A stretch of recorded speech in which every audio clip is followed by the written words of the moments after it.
Refuge by JJ Bola.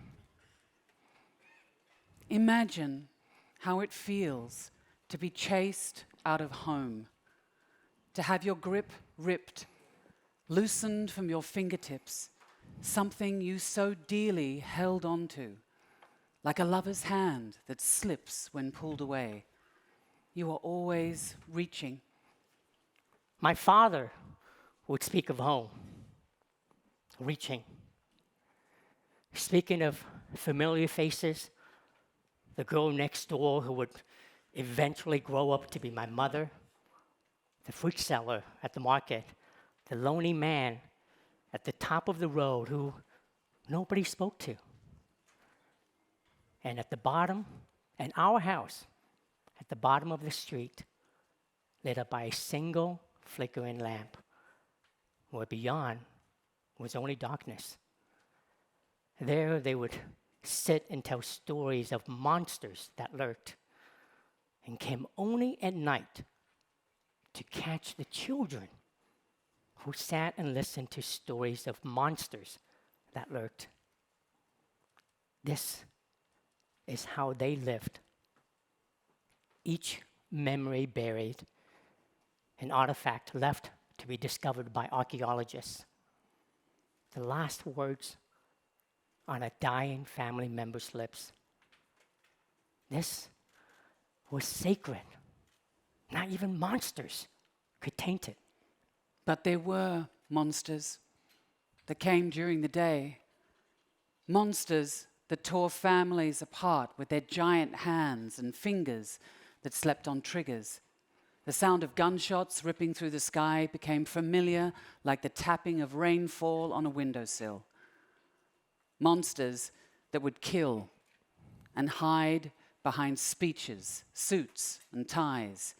Monsters that would chase families away, forcing them to leave everything behind.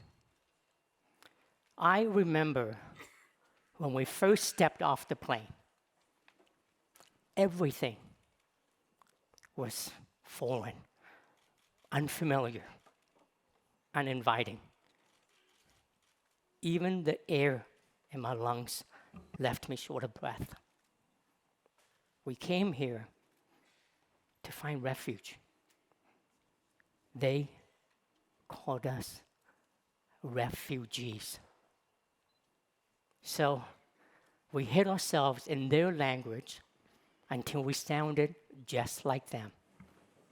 Changed the way we dressed to look just like them. Made this our home until we lived just like them. And began to speak of familiar faces. The girl next door who would eventually grow up to be a mother, the fruit seller at the market, the lonely man at the top of the road who nobody spoke to. And our house at the bottom of the street, lit up by a single flickering lamp where beyond was only darkness. There we would sit and watch police that lurked and came only at night to arrest the youths who sat and watched police that lurked. This is how we lived. I remember one day I heard them say to me, they come here to take our jobs. They need to go back to where they came from. Not knowing that I was one of the ones who came. I told them that a refugee is simply someone who is trying to make a home. So, next time when you go home, tuck your children in and kiss your families goodnight.